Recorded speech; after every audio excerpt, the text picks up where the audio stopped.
Bom dia! Hoje é segunda-feira, 8 de junho de 2020 e hoje eu quero fazer algo diferente. Nós vamos ler um pedaço, umas 2 ou 3 páginas de um livro muito interessante, Os 7 Hábitos das Famílias Altamente Eficazes. O livro é de Stephen Covey, é esse livro aqui, certo?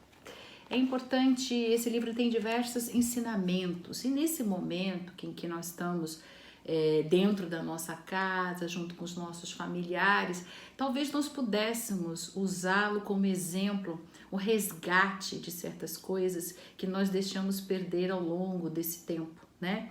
Os jantares familiares. Vamos lá? Todos temos de comer. O caminho para o coração, para a mente e para a alma frequentemente passa pelo estômago. E é preciso reflexão cuidadosa e determinação, mas é possível organizar refeições significativas. Tempos sem televisão, sem internet, sem celulares, sem engolir a comida rapidamente porque se está com pressa.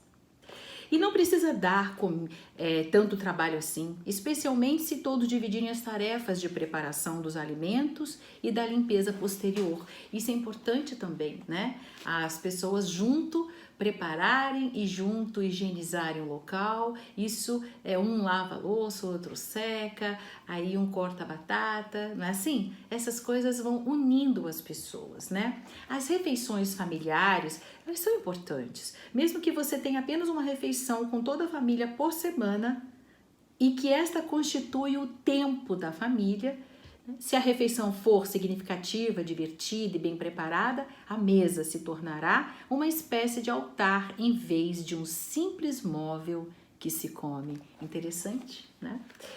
Marianne Jennings, professora de estudos legais e éticos da Universidade Estadual do Arizona, escreveu um artigo em que comenta, baseada na própria experiência, como é vital a mesa de cozinha para a vida familiar. Observe como todos os 4 dimensões, a física, a social, a mental e a espiritual estão presentes. Diz ela, entre aspas, eu cortei o tecido para o meu vestido de casamento no mesmo lugar em que decorei as regras de ortografia. No mesmo lugar em que comi os biscoitos Archery todos os dias depois da escola. E foi onde me preparei para o meu vestibular. Meu futuro marido era atormentado impediosamente no mesmo lugar pelos meus pais. Muito de tudo que aprendi e que me é tão caro está indissoluvelmente ligado à mesa da cozinha. Essa peça do mobiliário, gasta e arranhada, era uma pequena parte física do meu lar. Contudo, quando me lembro de tudo que fizemos ali, percebo que foi a chance para a vida que tenho hoje. Foi a chave para a vida que tenho hoje. Todas as noites, na minha juventude, fui sentada à mesa da cozinha que comentei os acontecimentos do dia. Quando virá o próximo boletim? Perguntava minha mãe. Você arrumou aquela bagunça do porão? Perguntava meu pai. Estudou piano hoje? E assim era. Se quisesse jantar, era obrigada a aceitar o interrogatório que o acompanhava, o qual, sem dúvida, violaria meus direitos de Miranda. Direitos de Miranda, nos Estados Unidos, da Lei Suprema Corte dos Estados Unidos, garantia aos cidadãos a informação no momento da sua prisão sobre o seu direito de ficar em silêncio e constituir um advogado. Esse era chamado a Lei de Miranda, né? Então ela disse bem engraçado, né? Que se ela quisesse jantar, ela teria que aceitar o que se acompanhava, né? Qual, sem dúvida, violaria os direitos de Miranda, ou seja, de ficar calado e constituir um advogado. Caso eu tivesse algo mais grave do que tentar dar banho dos periquitos da vizinha, não havia como escapar da confrontação noturna e da cobrança das minhas responsabilidades. Mas aquela mesa da cozinha não constituía apenas uma fonte de medo. Ela era também o meu cobertorzinho de segurança. Não importava quanto me sentisse desanimada por causa dos sapos que iria engolir durante o dia. Não importava quanto se sentisse desanimada por causa dos sapos que engolira durante o dia, ou seja, no dia a dia dela, né? A mesa da cozinha e os adultos que dela cuidavam estavam lá todas as noites para me consolar e amparar. Como nós perdemos isso, né? Como nós deixamos hoje em dia os filhos nos seus quartos, às vezes com um prato de comida, jogando o seu joguinho, né, lendo, não lendo, tá vendo lá o celular e perde todas essas coisas, né, que são extremamente importantes. Por isso eu queria resgatar isso para todos nós nesse momento, né? O medo gerado pela crise dos mísseis cubanos, diz ela, e o meu quarto exercício de treinamento contra aquele ataque aéreo numa única semana desapareceu na certeza diária de uma família reunida em torno daquela mesa sobre a qual havia pêssegos enlatados, Del Monte, rosquinhas em forma de trevo e margarida, e não importa a agenda do dia ou as suas exigências, a mesa da cozinha nos reunia para a chamada das 6 horas todas as noites. Quer dizer, lá nos Estados Unidos eles tinham um toque de recolher, então eles tinham que aprender se houvesse, né, mísseis, se eles fossem atacados, eles tinham que saber como eles poderiam se esconder, então geralmente embaixo da mesa. Então ela está falando que ali naquela mesa ela aprendeu, né, como foi treinada, né, em relação a esse ataque aéreo, mas também ela comia pêssegos enlatados, rosquinhas, e tudo isso ficava mesclado, né, na mesa da cozinha dela, né. E depois de concluir a minha enfadonha tarefa de lavar os pratos numa época em que as máquinas de lavar louça eram uma novidade, eu voltava para a mesa, agora para queimar as pestanas, como se dizia, né, com o dever de casa. Antigamente falava queimar as pestanas, né? Eu li a história de Dick, Jane e Spot em voz alta para o meu pai, que então fazia a lição de casa dele, enquanto eu escrevia e reescrevia as tabuadas que decorava diariamente. Todas as manhãs, aquela mesa me enviava para o mundo, alimentada e severamente inspecionada. Unhas limpas, roupas, Bob Brooks bem passadas, ninguém saía da mesa sem uma revisão dos eventos e tarefas marcadas para o dia. A mesa da cozinha nutria, era minha constante em meio às inseguranças, dos dentes encavalados, o fato de ter mais sardas do que a pele, da reunião do grupo de geografia sobre os capitais dos estados. Quer dizer, ali tudo constituía a segurança, quando a mãe, né, falava, você está linda, vai, e aí ela dizia, mesmo tendo mais sarda do que pele. E assim ela era ganhando a segurança para o dia a dia, né?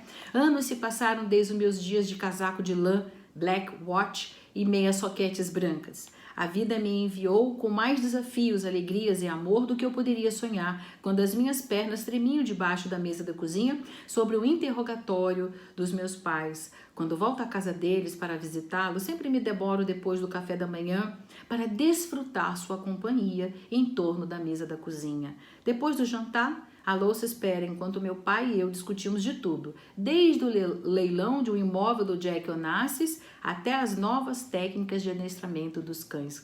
Quer dizer, as coisas continuaram, ela visita os pais, que agora são avós, e eles continuam em volta dessa mesa da cozinha, fazendo comentários e conversas. E então, pouco depois de devolvermos à cozinha a sua condição de imaculada limpeza diante do jantar, meus filhos voltam da escola. Nós nos sentamos juntos, 3 gerações, diante de sorvetes de Breyer com calda derretida Hershey e entrego a esses novos rostinhos à velha mesa da cozinha. Então eles contam ao vovô sobre seus testes de soletração e sobre as palavras que erraram. E o vovô me denuncia. Sua mãe errava as mesmas palavras. Nós nos sentávamos bem aqui e fazíamos uma revisão geral e ela continuava errando. O problema talvez esteja no genes ou talvez na mesa da cozinha, o simples e mágico lugar onde aprendi a responsabilidade, a sentir amor e segurança. Quando luto todas as noites para reunir as crianças espalhadas pelos 4 cantos da vizinhança para jantar à mesa da minha cozinha, pergunto-me por que simplesmente não os mando para os seus quartos com um prato de pastelão de galinha e o programa A Roda na Fortuna na TV, que naquela época não era assim. Não faço isso, sabe por quê? Porque lhe estou dando o presente da mesa da cozinha. Em todos os tratados sobre educação de filhos, em todos os estudos psicológicos sobre desenvolvimento infantil e em todas as informações sobre autoestima, esse humilde segredo da educação dos filhos permanece esquecido. Uma pesquisa recente revelou que apenas metade dos nossos adolescentes jantam regularmente com os pais. Isso não é aquela época, hoje em dia nem 90%, eu acredito, né? Diz ela que 98% dos alunos do segundo grau que moram com os pais vão para a faculdade. Os adolescentes que não jantam com suas famílias têm a probabilidade, né, de se meter em situações complicadas em termos de drogas. Olha que interessante. No ano passado, minha filha disse que em sua classe só ela e uma colega tinham hábito de jantar todas as noites com a família à mesa da cozinha. Ambas são as melhores alunas da turma. As outras crianças, minha filha explicou, descongelam alguma coisa no micro-ondas e então vão comer no quarto assistindo a TV. Elas não têm companhia, elas não têm interrogatórios, apenas a Roda da Fortuna, que é o programa que costumava usar naquela época, né? E as notas que elas não conseguem tirar. Como é triste o fato de que nem todas as crianças têm a vida tocada pelo milagre da infância. Existe algo especial acerca da mesa da cozinha. E é isso que eu quis apresentar a vocês hoje, a mesa da cozinha, né? E o Stephen Covey, ele faz uma observação que eu acho que vale a pena sobre esse relato dessa professora. Observe como as tradições envolvendo a mesa da cozinha são renovadoras para essa senhora e sua família. São renovadoras em termos físicos, mas também em termos mentais, espirituais e sociais. Conheço uma família, diz ele, que promove a renovação espiritual em seus jantares, colocando uma missão na parede junto da mesa de jantares, são protestantes. Eles frequentemente conversam sobre algum aspecto da missão quando comentam, né, os desafios do dia. Um bem percentual da família se renova espiritualmente rezando antes das refeições, né? Muitas famílias também realizam sua renovação mental no jantar da família, aproveitando para partilhar o que aprenderam durante o dia. Sei de uma família que organiza discursos de 1 minuto. Olha a ideia para você aí. Durante o jantar. Qualquer coisa, desde honestidade até os eventos mais engraçados que aconteceram naquele dia. E a pessoa fala por 1 minuto. Isso não só propicia conversas interessantes e mantém todos entretidos, frequentemente provocando ataques de riso, mas também desenvolve a habilidade mental e a verbal. Outra família mantém um estante de enciclopédias perto da mesa de jantar. São ideias para todos nós, né? Quando alguém faz uma pergunta, elas procuravam resposta na hora. Certa vez, receberam até uma visita de um senhor chamado Delaware, que, no meio da conversa, mencionou que seu estado... um senhor de Delaware, que é um estado dos Estados Unidos, né? E ele mencionou que seu estado era muito pequeno. Aí um perguntou, qual é a área? Aí, então, correram para a enciclopédia e descobriram que Delaware tinha 5.328 km². Aí outro perguntou, isso é muito ou é pouco?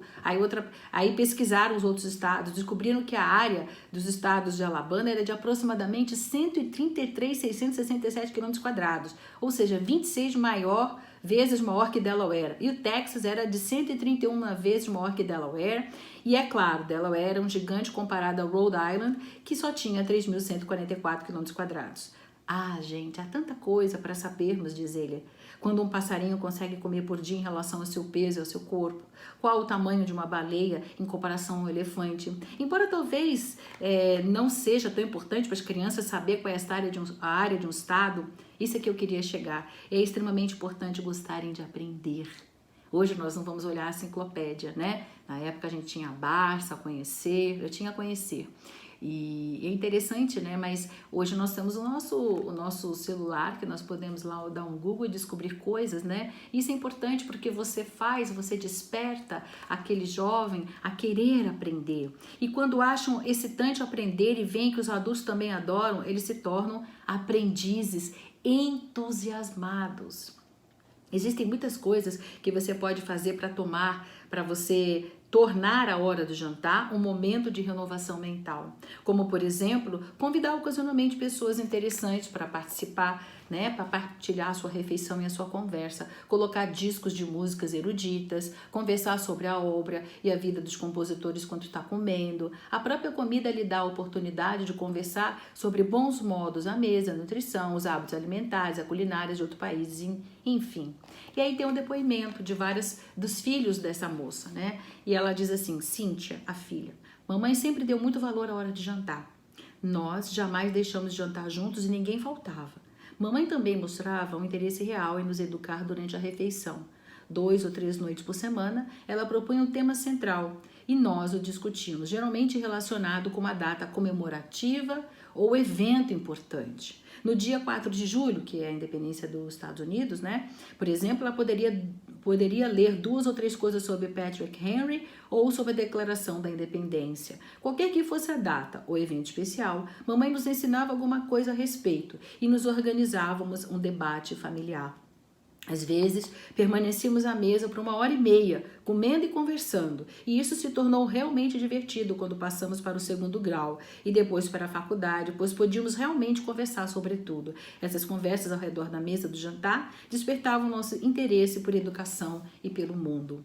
O David, o filho, dá o seu depoimento. Eu me lembro de uma época em que estava enfrentando dificuldade no relacionamento com uma garota que não era a pessoa certa para mim. Certa noite, quando estávamos à mesa do jantar, todos começaram a contar suas experiências com pessoas não adequadas e como conseguiam sair dessa complicada situação. Contaram o alívio que experimentaram quando se libertaram. Era tudo dirigido a mim, mas naquele momento eu não me dei conta, só percebi o que estava acontecendo mais tarde. Pensei tratar-se apenas de um jantar normal de família. Os comentários eram bons e pareciam aplicáveis ao meu caso. Mais tarde percebi quanto era bom ter um apoio de um grupo de pessoas que realmente se importavam comigo, com meu bem-estar e com meu sucesso. Tá vendo, amigos? Diz ele, às vezes, jantar da família pode expandir-se para incluir um propósito adicional, como mostrar reconhecimento e prestar ajuda. E aí tem mais dois depoimentos. Colin, filha, uma das coisas que eu realmente apreciava eram os nossos jantares, professor predileto. Jantar, professor predileto. Mamãe e papai se envolviam muito ao nosso processo educacional. Conheciam todos os nossos professores, nosso desempenho em cada matéria e queriam que eles soubessem que os estimávamos. Olha que interessante, né? Nós estamos percebendo agora, nesse momento, quanto é difícil um professor ensinar, porque os pais estão tendo que participar em casa, né? Junto com os pequenos, para que eles possam prestar atenção, compreender, entender. Imagine, isso a gente está lidando com 2 crianças, uma criança, né? Talvez o vizinho, o sobrinho, tal. Vai, 3 crianças na tua casa. Mas imagina ter 25, 15, 20, não importa. Você imagina quanto é importante a gente dar valor ao professor.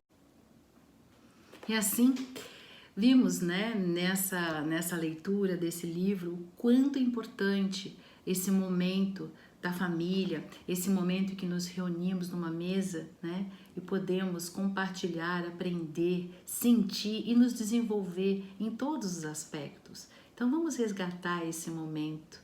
E eu espero que essa reflexão tenha sido tão boa para você como foi para mim. Abraços fraternos.